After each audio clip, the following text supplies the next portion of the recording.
This podcast is for entertainment and commentary purposes only. The views expressed by the hosts and guests are their own and do not reflect any organizations or affiliates. This show may contain adult language and mature themes. Listener discretion is advised. Portions of media may be used under fair use for commentary and criticism. Nothing discussed on this podcast should be taken as professional, legal, or financial advice. It's JM and Digz, two kids that never quit. From the ring to the booth, yeah, they still talk their shit. Hey! Thursdays on your feed, little ones, you don't skip if you can't. Hello. Welcome to the JM and Digz podcast, episode 8. I am JM. I am Digz. You got it right this week. We're moving. All right, Digz. We got a nice cram-packed episode. Definitely a lot more prepared this week than we were last week. Kick and Wing, how you doing? Welcome to the chat. But yeah, and also we will have Toshi back tonight, our NBA correspondent. Going to hit us with some NBA news later on. Doesn't get a last minute assignment. What's that? So hopefully he doesn't get a last minute assignment. Decides to bail again. Oh, okay. So Diggs is still betting on him not showing up. So we'll see. We got some stuff to get through before we get there, but we'll see. But anyway, Diggs, how was your week? It was long. How about yours? Same. Honestly, it's tough asking that question on this podcast because like we work together outside of this, and so we already know how each other's weeks are going. But I just figured I'd make small talk before we get into it. But Oh, there's a lot to get into. very true. All right. So I forget what episode it was. What episode was it that we covered the Pawtucket, Rhode Island hockey game shooting? I think it was like four. That was like four or five. It was somewhere around there. And for those that don't remember this tragic story, it was a shooting at a high school league hockey game in Pawtucket. It was episode 5. We just got confirmation from Sanchez. So episode 5, we covered the story. It was an horrific situation where an individual who had recently got separated from his wife and was getting kicked out of his home, or got kicked out of his home by his in-laws, all due to him wanting to transition from a male to a female. I guess with his family alienating him and isolating him, it made him mad, and he showed up at that game with 2 loaded guns, waited for the perfect opportunity, and then he walked up and literally shot his wife, his son, and both of his in-laws. His son and wife died instantly. His in-laws were taken to was it Rhode Island Hospital, or was it, I think it was Brown, actually. I think it was Brown Medical. Either way, he got taken there, and eventually the grandfather died. So the only survivor from the shooting was the grandmother and the other son, who was actively playing in the game on the ice. So we talked about this, and we thought about, we didn't want to bring up names because we didn't want to really drag anyone's identity into this, because it's, it's a horrific story as it is. But what's up from the dungeon? How you doing? But yeah, we, imagine being that poor kid on the ice. He hears a shooting, everyone runs, he's terrified, doesn't know what's going on, and then you find out it was your father that murdered your mother, your brother, and shot at your in-laws, murdered, eventually finding out your grandfather passes away. Terrible story. Well, that young man turned his devastating, tragic story into an unbelievable sports motivational story after last night. That same player decided to continue playing hockey. I mean, he could have easily just quit, Diggs, and No one would have thought anything of it. right. That's a lot of stuff he's dealing with outside of the sport, outside of school. So he could have easily just hung up the skates and moved on. But no, he continued to play with his team. His team must have rallied around him, and they started to win. And last night It was I believe it was a Division II state, Rhode Island Division II state playoff game. The winner of the game would go to the state championship. And an incredible story. It was a tie game. It goes to double overtime. And it was that kid in the second overtime period who hits the game-winning, shoots the game-winning goal to send his team to the state championship. And think about that, to literally go through everything he's going through off the ice, to be at one of the most scariest sporting events he's ever been at, just hearing gunshots, having all of his teammates having a run, to then being able to, overcome that adversity and be able to like ignore that part of his life to focus on the ice like that and have such a crazy moment like that. It must have been his outlet, his escape. right. But you got to think, like, when he hit that goal and that game ended, you got to think the amount of emotions that went through that kid at that after that. Like that's. Were you seeing the photos of him wearing the firefighter's helmet? Yeah, I did. He looks like he was in tears and those. Yeah, exactly. I'm glad though we only use this image because, like I said, I don't want to release his name and all that. I mean, it is public information at this point. I don't know why, but Want to know? They can look it up. yeah. So if you want to know, go look it up yourself. But I'm not gonna put the kid's name out there and the kid's face out there because I'm sure he's dealing with more media than he ever expected to in his life. So, but incredible story, incredible. It shows how sports can be an escape from the absolute worst parts of your life. So shout out to him and shout out to his team and congratulations on going to the state championship and I hope the best for them. So. How long do you think it would take before they turn this into a movie? Oh my God! Do you want to turn that into a movie, or do you like? I don't want to, but someone's gonna. Right? Do you change? So here's the thing, though, because this story is so wild. It's like, do you change aspects of it to Oh yeah, you're gonna change some things. Like that's the thing, because that movie will be very controversial if they leave it the way it is. So we'll see. We'll see. I do believe you're right that this possibly could be a movie in the future, especially if they win the championship. Yeah, if they win the state championship, yeah, yep, exactly. That because that's the Cinderella ending right there. That's yes, from the dungeon, yes. Well, former, because he killed himself. So yes. That's the thing of the story that's the craziest. Like, his father was the one that killed his mother, his brother, eventually killed his grandfather, and then shot his grandmother, but she ended up surviving the injuries.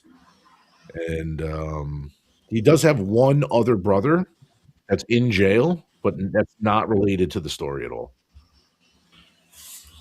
He's in jail for a totally unrelated thing. So I think he does have a sister. The news was saying one of the photos he was hugging his sister. Oh, so there's another family member that must have not been there or not sitting there, or that's interesting. That's interesting. Yeah, I don't know. Yeah, I do think you're right. I think eventually that could be a movie, though. So we'll see. But I don't give a fuck if they make it a movie or not. I just my heart feels for this kid. I hope they do win the state championship, and I hope he. And the state championship is this coming Wednesday, correct? I have no idea. You would have to ask our coworker that. Our coworker and our day job, his son's in the same league, so he would have a better idea of when the state championship is. I don't. I believe it is this Wednesday. Are you still 3D printing, Diggs? I am. Okay, that's explaining the noise in the background. That was that. I thought a plane was going overhead. I'm like, wait, the planes are not. That plane's really close to my fucking house. If that's the case, Oh God, it'll be there. right. All right, so let's get into the NFL news because this has been an incredible week, and there you go. We're going to use the NFL free agency frenzy logo for this segment because we don't hear no noise on the audio from the dungeon. I'm glad you didn't. I'm glad you didn't hear it. Listen, I didn't think about it when I started the print. It's all right. It's all right. My drone needs a home. Where's our favorite boy, Tosh? He will be joining us for the NBA segment right after this segment. Allegedly. But Diggs still has money that he's not going to show up. All right. So, Diggs, let me get through the fucking segment. Jesus Christ.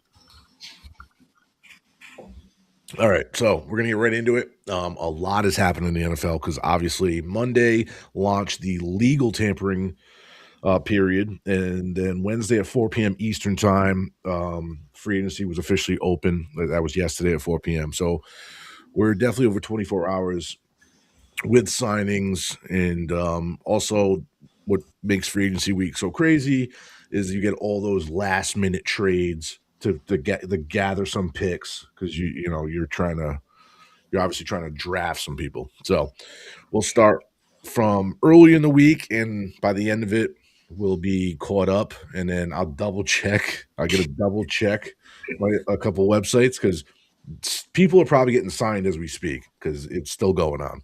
So anyway, so we're going to start with the Chargers agree to terms with center Tyler Badaz on a 3-year, $30 million contract. Texans released Joe Mixon after a foot injury wiped out his entire 2025 season.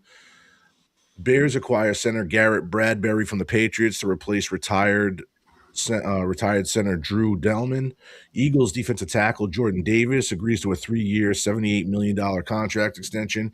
Packers trade defensive tackle Colby Wooden to the Colts for linebacker Zaire Franklin, and the Niners kicker Eddie Pinheiro agrees the terms for a 4-year, $17 million contract, and the Chargers are able to lock down Khalil Mack for another year. It's $18 million fully guaranteed.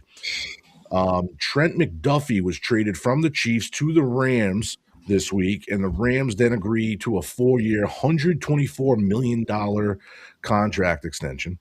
Bills traded veteran cornerback Taran Johnson to the Raiders for a 2026 6th-round pick. Texans signed right guard Ed Ingram to a 3-year, $37.5 million contract, and the Jets acquire Minka Fitzpatrick from the Dolphins in trade, and then sign the safety to a 3-year, $40 million extension. The Packers trade defensive lineman Rashawn Gary to the Cowboys for a 2027 4th-round pick. And big news to some people, I don't really care, but Travis Kelce re-signs with the Chiefs. He's going to come back for his 14th season in Kansas City. Wide receiver Alec Pierce, one of the most popular up-and-coming wide receivers from last season, had the opportunity to hit free agency this year, but he decides he's going to stay where he is. He re-signed with the Colts for a 4-year, $114 million deal.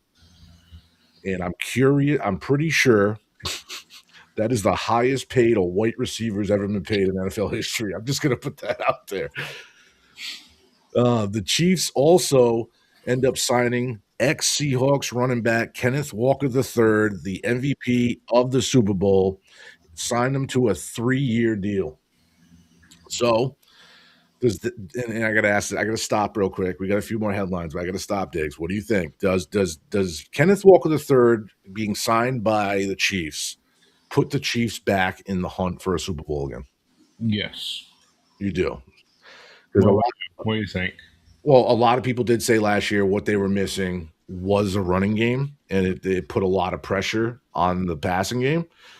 And, I think the problem with Patrick Mahomes is he's taking too many hits, and he's not making it healthy through the whole season. I give the guy credit. He plays through injury like nobody else. But he's gotten like a high ankle sprain for the last 4 years in a row. I mean, the guy needs to make it to the playoffs. You know, that playoffs that he lost against the Eagles, a lot of the issue in that game was he was hurt. He went into that Super Bowl hurt. Like if he wasn't Patrick Mahomes, the face of the league, well, you think he'd be playing in that game? No, any other quarterback would be out, and maybe that backup would be in. So yeah, I think this is a smart move from the Chiefs. Get the best running back you can, and hope to reinforce your offense with a running game because they really didn't have one. All right, moving on. The Panthers signed pass rusher Jalen Phillips to a 4-year, $120 million deal, and linebacker Devin Lloyd to a 3-year, $45 million deal. The Steelers acquire Michael Pittman Jr., wide receiver from the Colts in trade, and then re-sign him to a 3-year, $59 million extension. Jesus, these wide receivers are getting paid.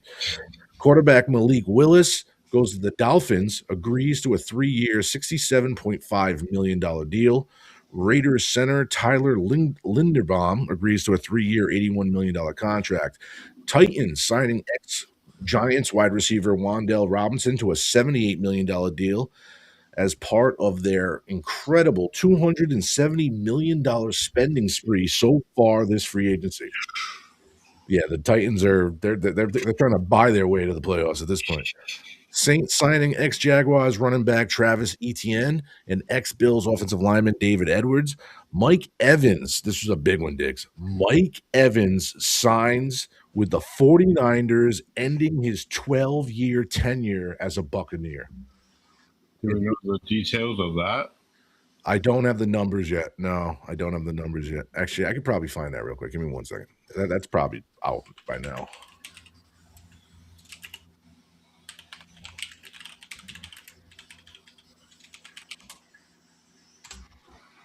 Let's see. It is a 3-year, $42.4 million contract. But, a Tampa Bay Buccaneers legend. I mean, that's a guy you thought would never leave the team he came from. And it's the end of an era. Yeah, But- we all thought Brady wasn't going anywhere. True, and you got to wonder because Mike Evans and Brady won a Super Bowl together. Was that part of his decision making? Like, Brady didn't stay with the Patriots his whole career, so why should I stay with the Bucs my whole career? Yeah.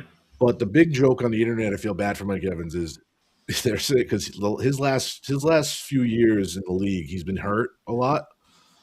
So they're like, wow, one of the best injury-prone wide receivers is going to the most injury-prone team. So they're already getting some shit from the internet right there. All right. Here's a big one, too. Commanders are signing pass rusher Odef away to a 4-year, $100 million contract. That's pretty epic. And then, so yeah, we talked about what was it? Malik Willis going to the Dolphins. That's because they released Tua Tagovailoa, and Tua Tagovailoa is now signing a 1-year minimum contract with the Falcons. So that'll be interesting to see. Commanders also signed left tackle Laramie Tunsel to a 2-year, $60.2 million extension. Raiders the Raiders went crazy in this week. Raiders signed both of the top linebackers in free agency, Nakobe Dean and Quay Walker, and they both got 3-year deals. Damn.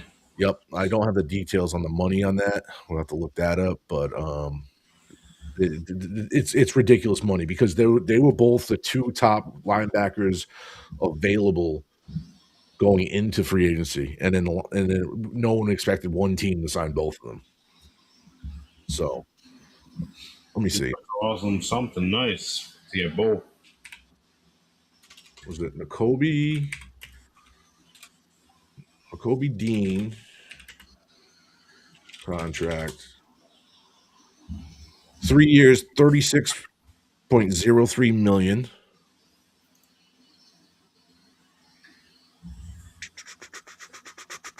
And then Quay Walker.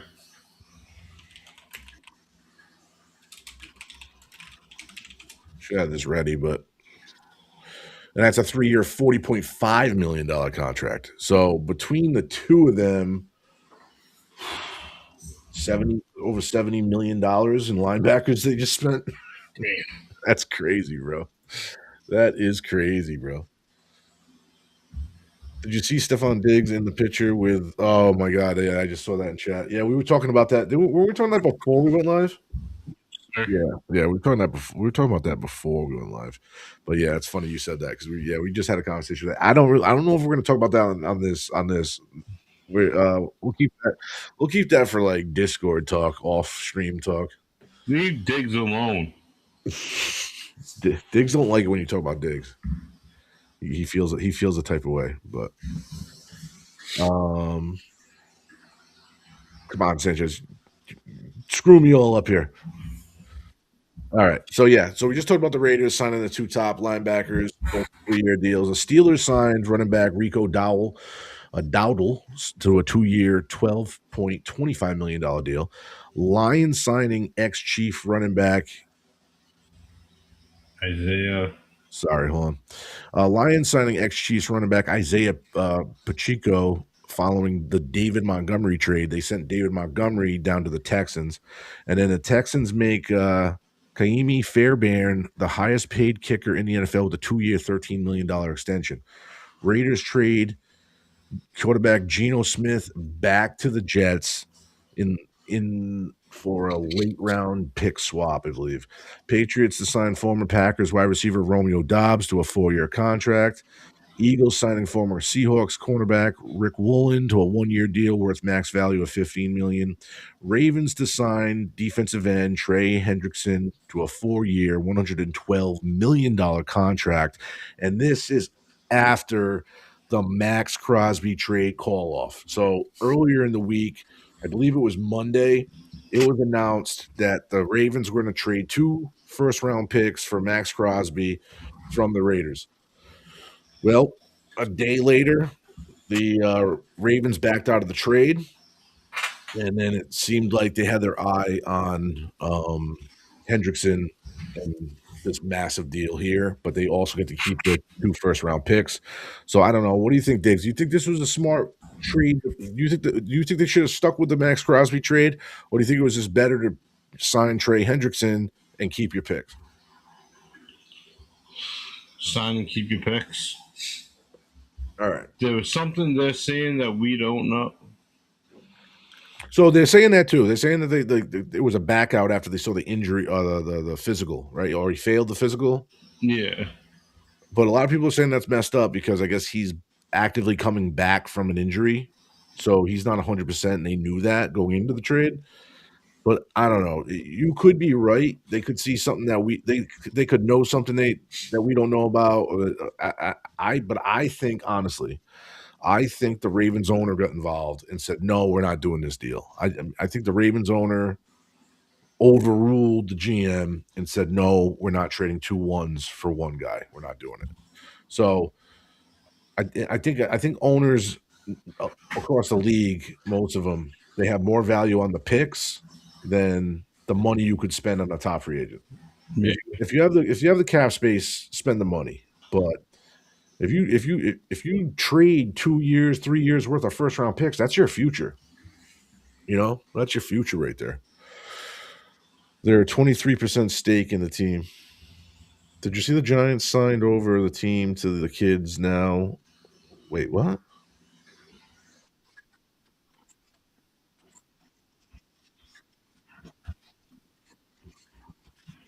Oh, no, I did not see that report. Everything I research is really just transactions in the NFL. So, yeah, I didn't really look into like outside team movement headlines. I did not know that. So the Giants signed over the team to his kid. Okay, that's crazy. That is crazy. So where are we? Colts. Someone click. Thank you. All right, yeah. So this was up in the air early in the week.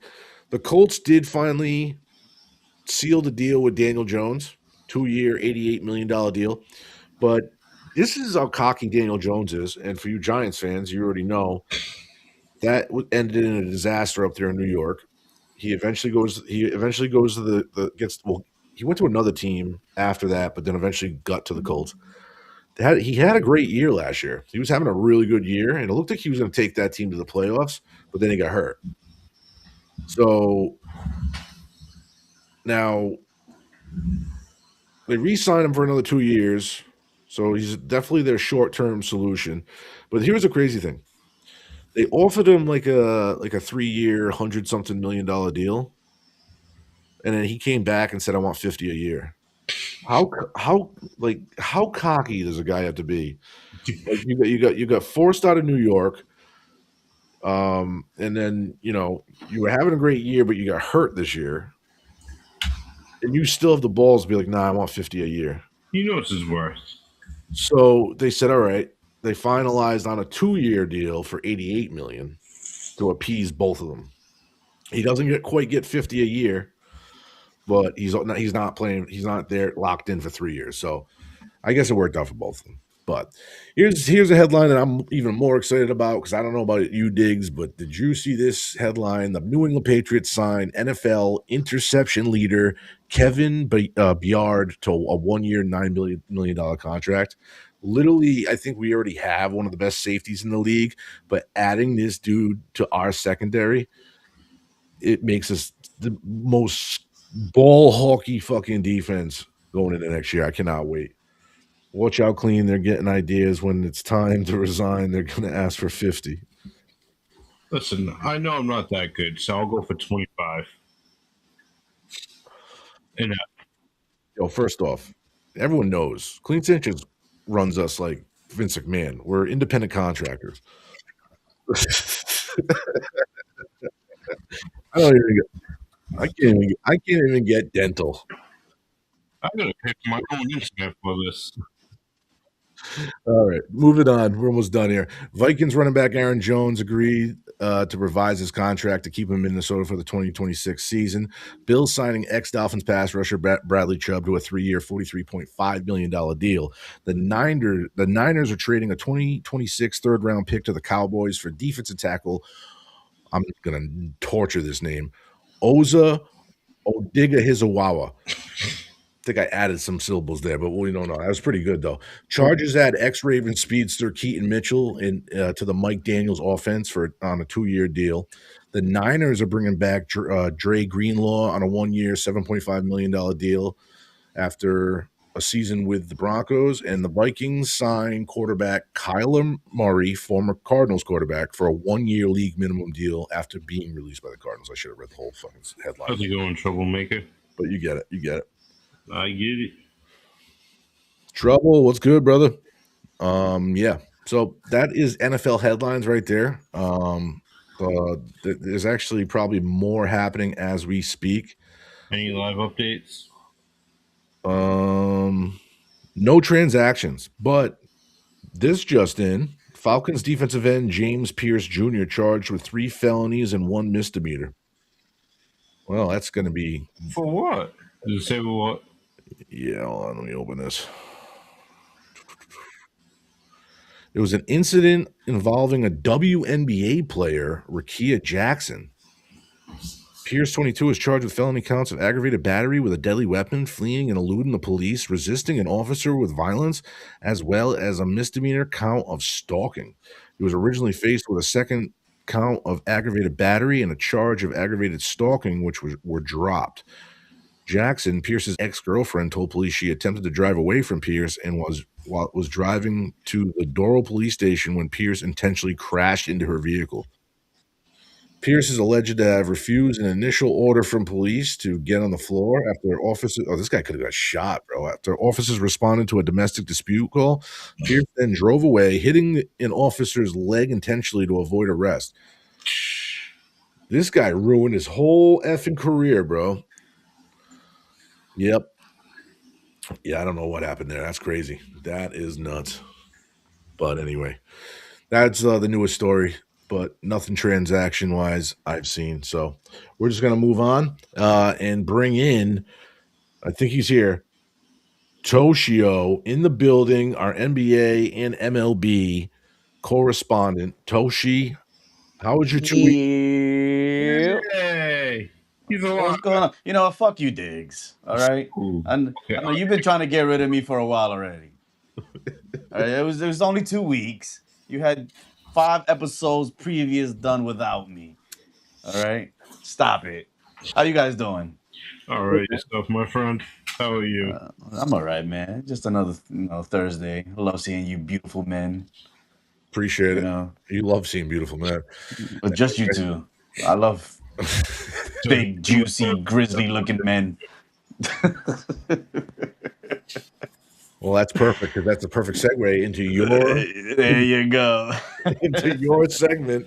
So you're gonna what are you starting with today? All right, so real quick, we're gonna start off with the NBA because to me, this might have been the craziest story in sports this week.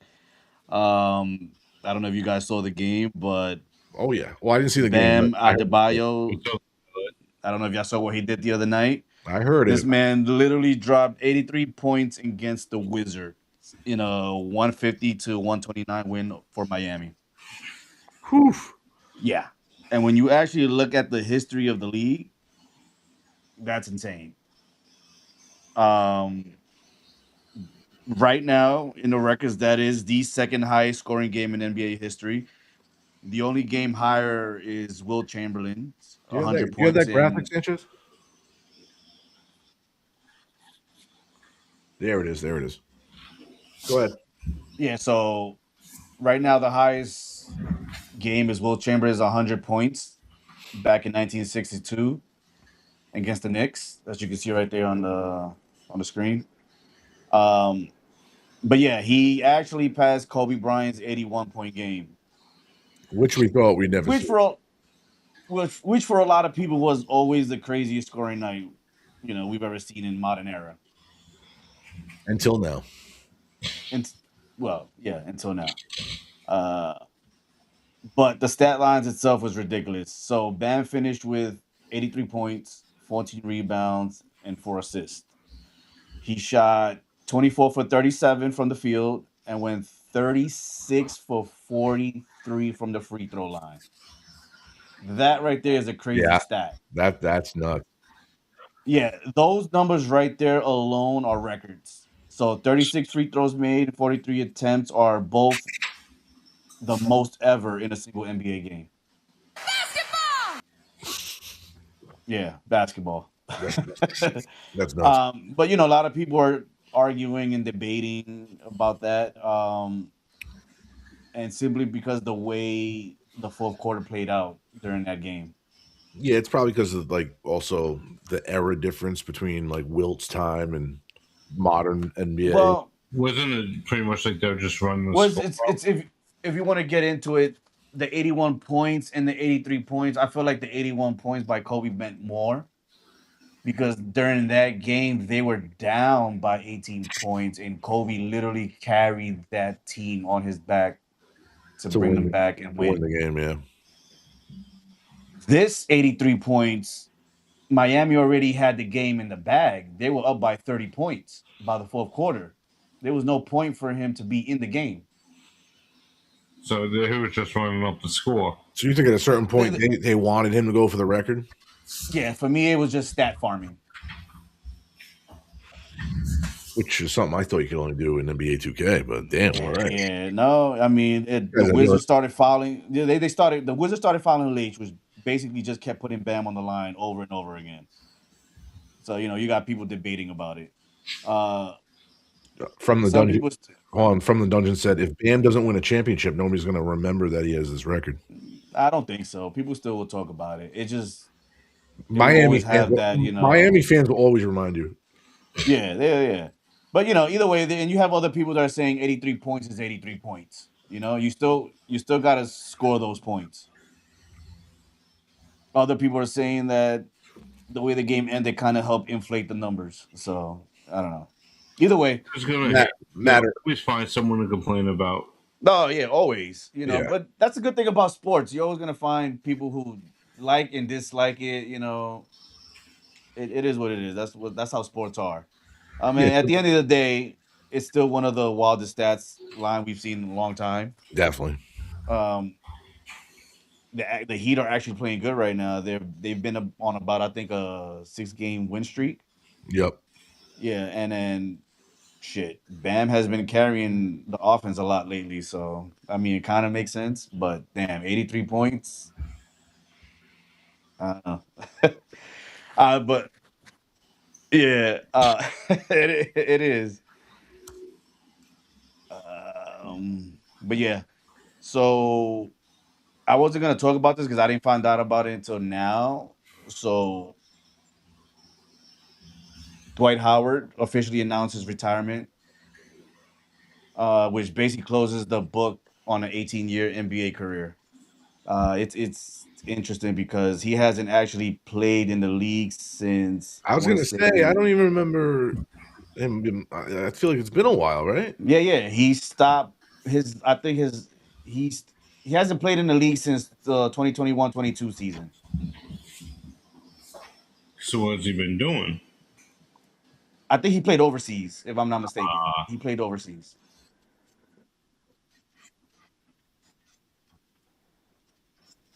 So according to Sanchez, he did a reality show. He almost won it. It's a military reality show. I didn't know that. I didn't know that either. Yeah. But yeah, he hasn't played since the 2021-2022 season.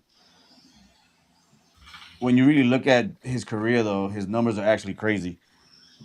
His career average was 15.7 points, 11.8 rebounds, and about close to like 2 blocks per game.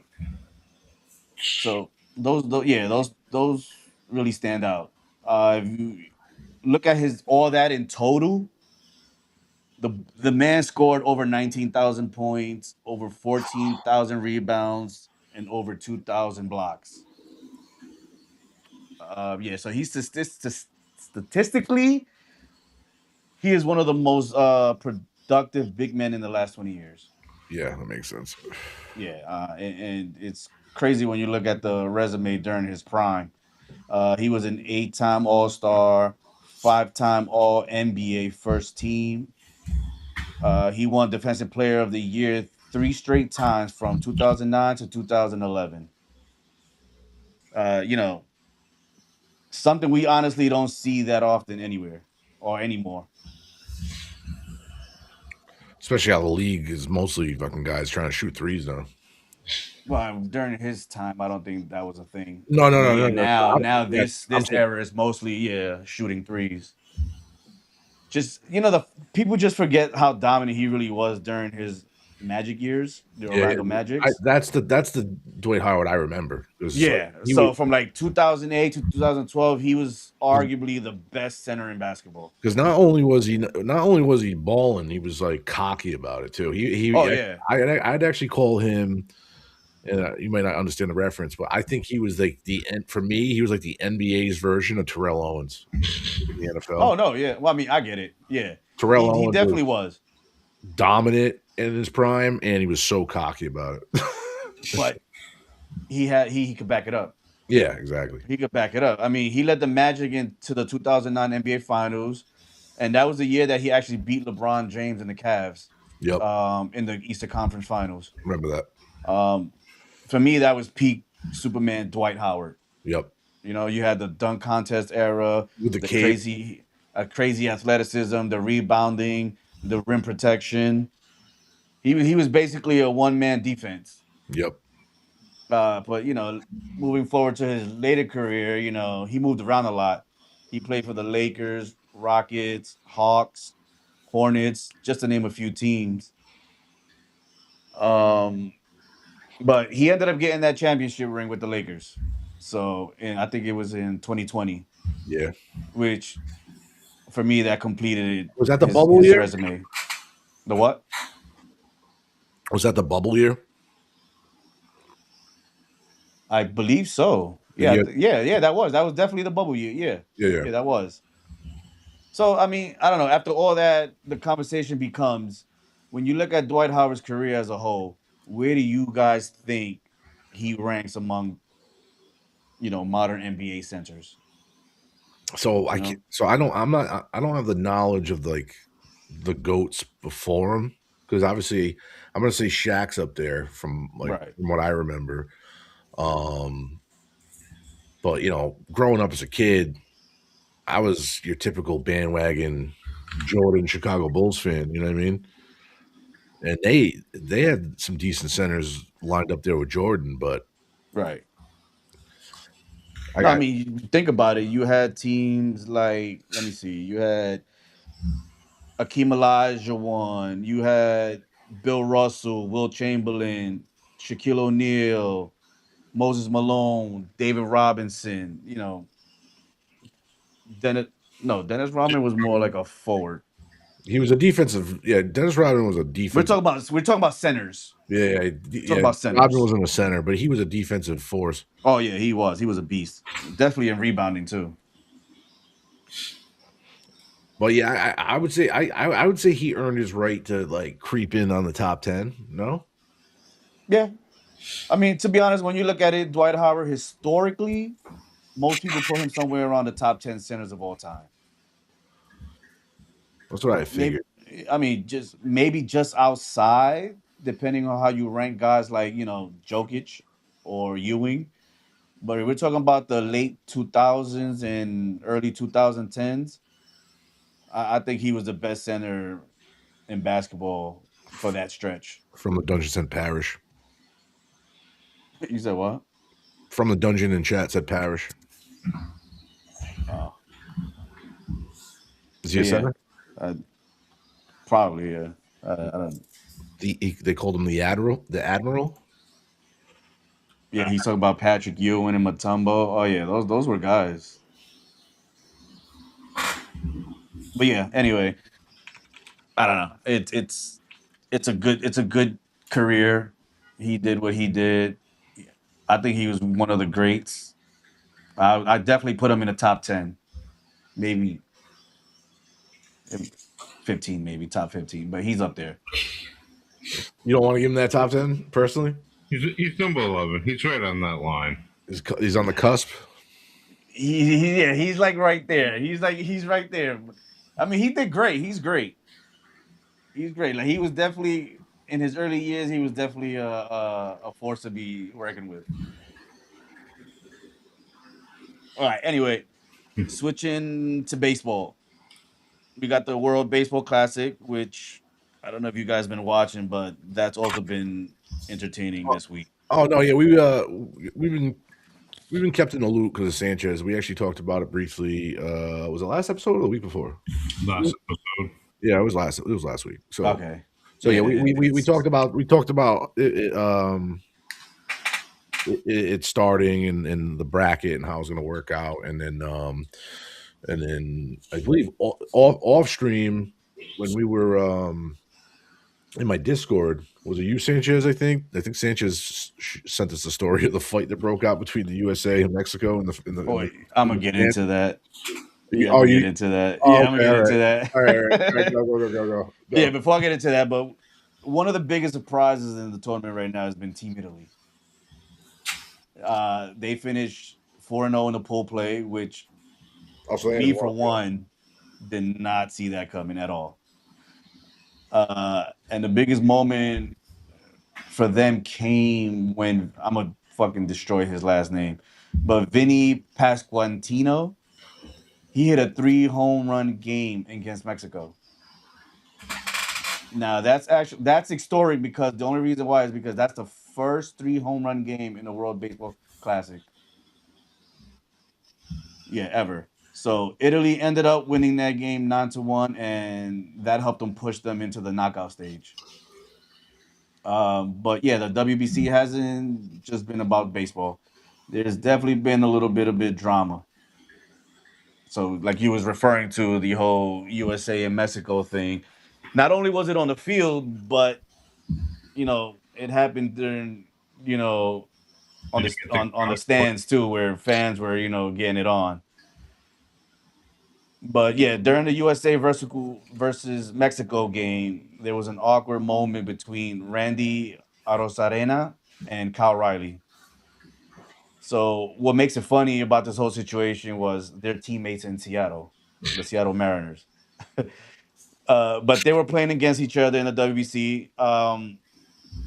Arosarena for Mexico and Riley catching for the team of USA. Arosarena came up to bat. He reached out to give Riley a handshake, and Riley just basically left him hanging. Oh, Yeah, he just basically left them hanging. But you could see them exchange a few words, and the moment went viral immediately. You guys, we were talking about this, off the air. We were talking about this. But after the game, Arosarena he was annoyed. He actually went off about it in interviews. He cursed them out in like 4 different languages, and it was crazy. But Riley later came out and he basically just said there was no beef. It was just competitive energy during, an international game, which, honestly makes sense because when you're playing for your country, things get a little intense. Yep. So, yeah. Anyway,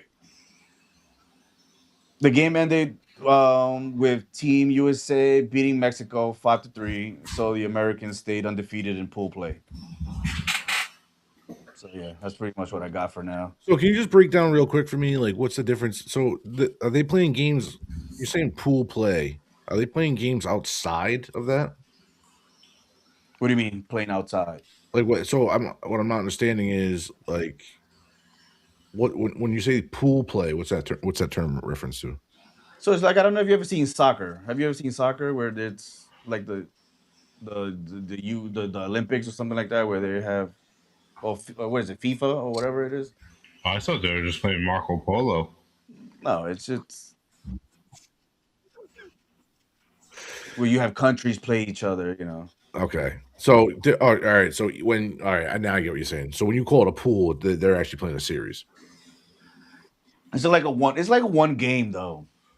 So it's like every game you win, you get points or whatever. Or you get a win. Yeah, Also, but when you say Sanchez said, it's also restricted rules and something like that. So when you say USA defeated Mexico 5-3, that's 5 games to 3 games. No. It's the score was 5-3. That was the score. Okay, all right. That's what. Yeah, that's 5-3. That's where I was confused. Okay, all right. Yeah. So yeah, they're in it. Yeah, that's pretty much it. Okay. Before we move on, real quick to catch up with from the dungeon, he did ask earlier and I missed it. Who your GOAT in the NBA was? My GOAT? Yeah.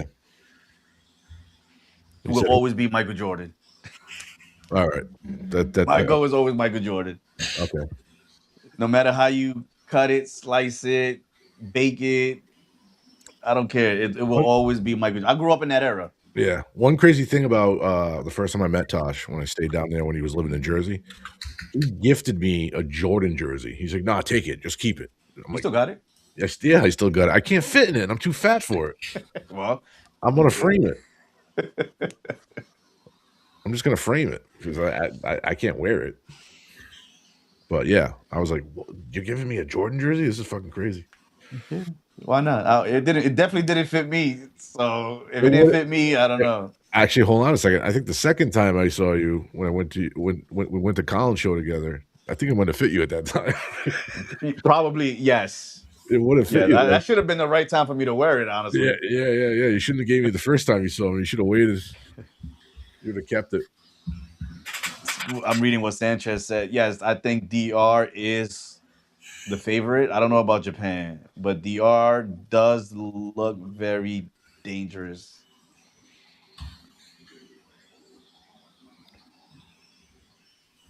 Baseball, I have no clue. I caught a little bit of the highlights. Not much. That's the best thing to watch is highlights. That's how I am with most things. Yeah, man. That's all I got for today. That's all you got? Okay. That's all I got for today. All right. Sounds good, buddy. So that's perfect timing. I don't want to take too much time. It's time for Diggs's final cut. Diggs, what are we doing this week? Well, this week we're doing the history of metal and horror. All right, Right. shit. Two of my favorite things together. So to clarify, because I have no idea what you're talking about, is this an actual documentary or movie or? It's an actual documentary. Go into the history of horror movies, the history of metal, and how the two combine. Okay, which makes a lot of sense because most horror movies I've watched do have metal in it. I've never seen this. You have like It's a documentary. I'm sure you haven't. I haven't either. Yeah, I've never seen it. I'm gonna. What platforms is it on? Because now I'm gonna want to see it. Prime and Scream. I don't have that. I used to. You have said Prime? Yeah, Prime Video. I'll let you use my Prime. I have Prime. Oh, okay. If not, I always got you covered. It has people in it like Alex Cooper, Rob Zombie, Kirk Hammond. Oh, sure. Okay. Corey Taylor from Slipknot, Jonathan Davis from Korn. Wow. This documentary has all of them in it? Yep. It has Kane Horner, John Carpenter, Tom Savini. Oh, shit. They went hard. Yeah, Bill Moseley, Doug Bradley. So it's bringing in all those people. Well, Chris Jericho, if you want to count him as a star, but a wrestling star. You know, his music hit or miss. All right, you got a couple hits that are cool, but not. I don't know. I don't be fucking with all this shit. The history, it has won 32 awards and it's been nominated in 27 nominations total. Damn. The history of metal and horror explores the deep connection between heavy metal and music and horror movies, showing how both genres grew together and influenced each other over the decades. The documentary dives into how the dark themes, imaginary, and rebellious energy of metal music mirror the violence, monsters, and shock value found in horror films. Through interviews with musicians, filmmakers, and horror fans, the film shows how bands, horror creators share inspirations from album art and stage shows to movie soundtracks and storytelling. Both genres embrace outsiders, push boundaries, and thrive in creating intense emotional experience.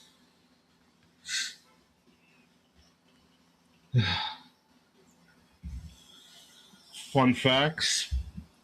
In the years of making, the director Mike spent roughly 15 years developing and filming the project, starting the interviews as early as 2014. I backed this documentary since they went up. And that's when I went up around 2014, 2015? Yeah. I never thought the film was going to come out. Do you have much information on the director? Was he like just an independent guy, or I don't know. Independent director. So this was started as a passion project for him. Gotcha. So this project really put him on the map. Yes. Gotcha. Okay. It was crowdfunded.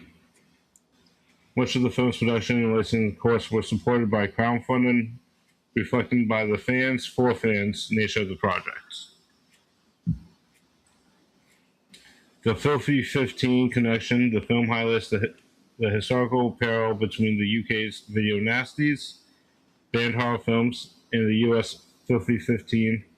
It lists the songs primarily metal targeted by the PRMC. Both were victims of the same moral panic and censorship back in the 80s.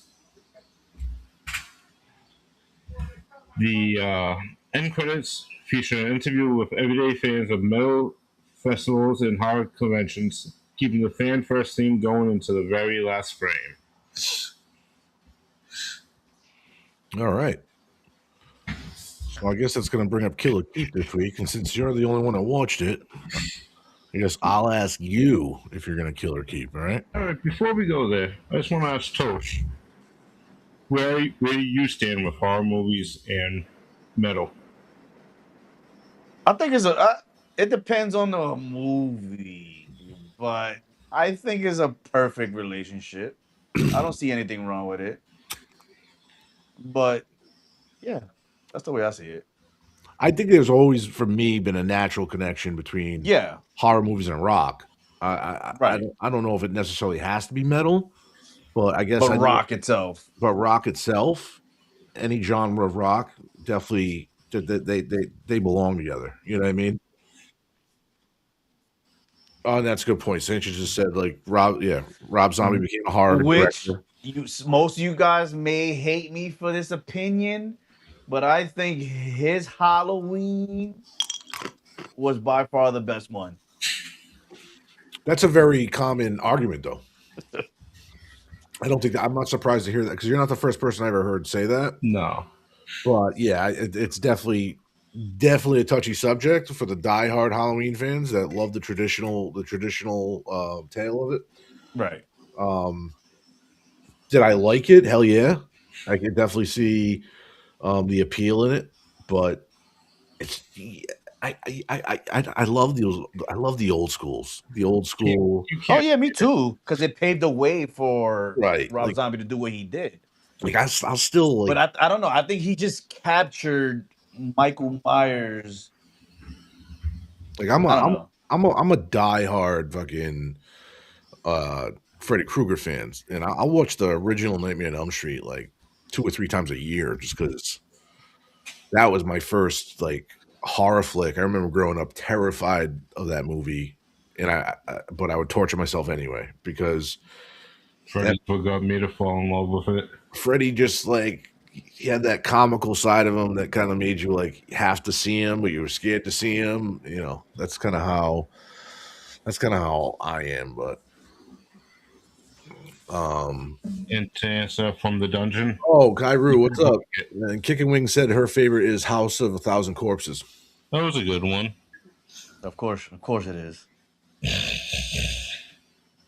Have you seen it, Tosh? Yeah, I have. It was good. It was good. I mean, Rob Zombie did a lot of good movies.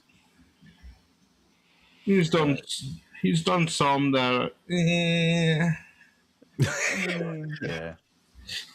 And like Dungeon said, you can never recreate Freddy Krueger. Because, like he said, for me, when it comes to Freddy Krueger itself, my GOAT will be Robert Englund. Oh yeah, man. You can never change that. Diggs is super horror fan ass. Got to meet him. Oh, nice. I'm jealous. Look, there's a picture of Freddy back there, and he signed it for him. Robert Englund signed it. I'm jealous. Yep. I was super jealous when he told me about it too. I was like, "You son of a bitch!" But we got Kane Hodder, Tom Savini. This bastard. He loves going to those conventions. I would go too, but I just never have the money to go to shit like that. Yeah, I have the money to go. I just don't have the money to spend while I'm there. Yeah, that's the other thing, right? You spend so much to go there, and then when you're there, the prices to get shit, get autographs, get pictures. That shit's crazy. I think it was like $120 for the Matthew Lillard. Really? That dude's making good fucking money at these fucking conventions. Damn. And he just showed up. He just showed up in his first fucking Scream movie since fucking the mid-90s.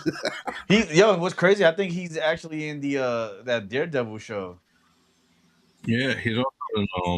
Oh yeah. I think he is too. Yeah, that guy's doing big things now. He's also in another show. He's always been consistent though. Like since Scream 1. All right. For me personally, since Scream, I've only seen him in that Freddy Nightmare thing, and then I just recently found out he's in Daredevil. No, I mean like, all right, I won't say like he was in something that was like solely his, but he did appear in some movies, TV. Like he would do episodes of different shows. Like he kept working all the time. You know, there's a few projects that he did get in. There was one movie he did with like Seth Green, isn't it? Didn't him, Seth Green, and another guy do like some bullshit comedy one year? You know what I'm talking about? I don't know. It sounds familiar, but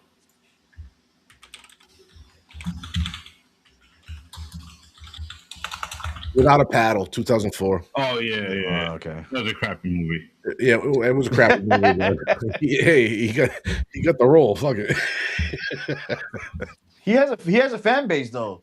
No, he does. He does. He has a huge fan base. He also did one of my favorite characters I've ever seen in an episode of Law and Order SVU. He played like this obsessed like nephew or some shit.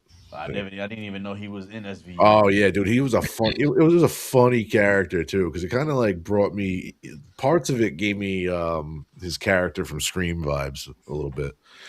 So yeah, I don't know, Matthew Lillard. I've seen him for years acting here, there, but I've always liked him. He has his own whiskey company. Does he? Sorry, alcohol company. They sell other stuff besides. They have two I want to get. Welcome Hollywood Reserve, and they have just came out with a Ghost Base vodka. Wow. It had to be vodka. Like, why everybody goes to vodka as their first alcohol drink? Hollywood conserves a whiskey though. I'm going for that then. He also has D&D line. All right, which one was the first one? Was the whiskey or the vodka first? Whiskey. Oh, okay, he's smart. So see, everyone goes vodka though because I think everybody goes vodka. Well, I think it's the easiest to make because what do you use to make vodka? Just potatoes? I don't fucking know, but it's gross. I think potatoes is the main thing. I think potatoes is the main thing you use to make vodka. Fucking but he has like a whole line of different things. Gotcha. I also found this out the other day. He's a big gamer. That's what he does sell online. He's a FIFA player? Oh, that explains a lot. Dungeon agrees whiskey is better overall than vodka. I used to drink vodka when I was young, and then Diggs found out real quick it's my evil Jesus juice. So I am banned from vodka for the rest of my life. Tequila's a good one too. I did have my tequila phase, and I decided, I think I'm back to whiskey. Tequila is more mine and my sister's drink. There was a time where I was going hard on like the Casamigos and the fucking what's the other one? The rock one. I was drinking a lot of that shit too. Oh, Terramana. I was drinking a lot of that shit too. I never had Terramana. It's really just a lower tier of Casamigos. Really, it's not bad. It's not like I'm not saying it's like bottom shelf. It's just a little less potent than Casamigos, in my opinion. Man, it makes sense. The rock, cheap ass motherfucker. I don't think it's just they got a whole different process. I guess. I don't know. All right, we going on topic. Kill or keep. You ready for kill or keep, Diggs? I'm ready. All right, so it's just one, two. It's just these five, and then the final call. Yes, sir. All right. So exploring the connection between metal and horror. Do you kill or keep? Keep it. It's a topic I love discussing. I think it doesn't get discussed enough. Wait. Outside the horror metal thing, or just horror itself? It's no. What I said was when exploring the connection between metal and horror. He said keep because he likes discussing the connection. No, he said he said the topic doesn't get talked about, and doesn't. He's right. He doesn't. No, he's absolutely right. This whole documentary, I think what makes it so unique is the fact that you're taking a movie genre with a music genre and comparing the two because they've had a relationship for so long. So, all right. So your final answer is keep. Yes, sir. All right. When it comes to the interviews with musicians and the horror creators, do you kill or keep? Keep. That was probably the best part of the movie. It's hearing I see it. Passion for it. The passion for if it's musicians, the passion for the horror films. All right. Because how passion for the metal.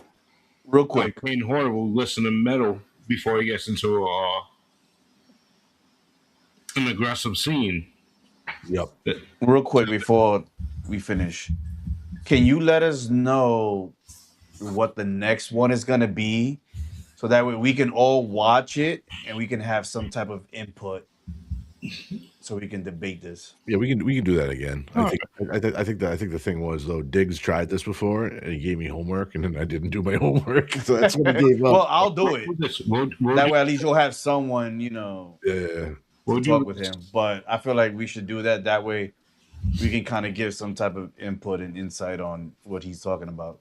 All right, we'll do this. This goes live, gets posted tomorrow. Or whatever. Yeah. We'll give it over the weekend. Comment on what movie you think should be done next. If you don't get enough comments, I'll throw a poll up with 2 or 3 movies, and we'll go from there. Or we'll start a poll the day it goes up. Yeah, we should start tomorrow night to be because then most people are gonna want to watch shit. Like if you want me to watch it, I need the weekend to do it. Yeah, so I'll think of a few movies. All right, throw a poll up, and then if people can give us some comments, and we can bring those into the next poll. Bet we'll just keep that going. Yeah, I'm done with it. All right, moving on. So we just said that was the interview one. So from a fan perspective and culture, do you kill or keep that? Keep it. Shows how the two fan bases overlap. All right. This is a good one right here. I like this one. What about the documentary's pacing? Do you kill or keep? That's more up for debate. It kind of drags at some bits, some parts. But all in all, I'll say keep. So if you had to pick, you'd say keep? They can do it for a little bit of editing. I should have hooked them up with my producer. I think he can take care of them real good. This dude's schmoozing for a raise. A raise when we don't even get paid. But no, so being honest though, do you think the documentary pacing and the parts that you say drag, do you think that's got part to do with the fact that you said it's like a up and coming director? This is a passion project, and this worked out well enough for him to be kind of get the recognition he deserves. The project obviously is popular. So do you think it's maybe also due to him being like his first big project? Yeah, it's some of the people just kind of talk a little bit too much. Yeah. Too long. It's definitely him getting his feet wet and not being used to. He's probably not trying to disrespect some of these people because he has because real directors, and especially when you're in the editing room, like you gotta have the balls to leave some of what these people are talking about on the fucking the editing room floor. Like, you gotta leave that. Like you can't let them just have all this time. So I can understand that a little bit. Probably was a little intimidated, but all right. The final one, and then we'll get into the final call. Depth of analysts, which honestly, I'm not sure exactly what you mean by that, Diggs. Going over the depth of analysis, I should say. Yes. Okay. So is that kill or keep? Kill. It's more surface level than what hardcore fans would want. Actually, let me add one for you. All right. Because I just thought of this. And it's hard to actually call it a kill or keep, but like, do you feel at any point it leans heavier into one side of the discussion versus the other side? Do you think it's more talking about metal than horror, or talking more horror than metal, or do you think they're able to kind of? I think it's probably about a 60-40 split. Okay, all right. A lot talking on how it's a lot more on metal. Yep. And it'll keep coming back to this is the soundtrack. This is what's getting people. Alice Cooper's performances, if you ever seen him live, it's pretty much a full-on horror show. But it's a little heavier on the metal, but So you personally, because I know you're such a diehard horror fan, would you like to see it be a little bit more about horror, like kind of go the other way? I loved it the way it is. Okay, all Like, right, I watched it multiple times. Yep. And like I showed before the show, I have the signed DVD from the director. Oh, fuck! There's a little bit of a bias here, but okay. I have the poster hanging up right here. Okay, all right. I see you. All right, so final call. The whole damn documentary. Will you kill or keep? I'll keep it. If you're a fan of horror movies, metal music, it's a fun way to watch that celebrates how the two worlds feed off each other and collide. Nice. And to answer from the dungeon, it was an alright Kevin Smith movie. I think Red State was a better horror movie, but Tusk was easy to watch if you were really fucking high. Typical Diggs answer right there. Love that. All right. Well, anyone got anything else before we go? Speak now or forever hold your peace. For real, for real, for real.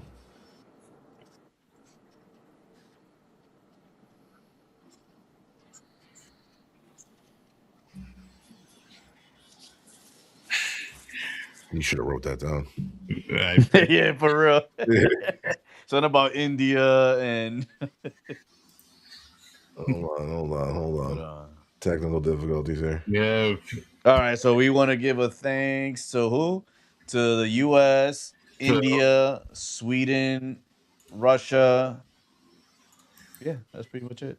New Jersey, Pennsylvania, Mass. No, we don't give a fuck about them. Okay, I can see this is all right. I get where he's coming from.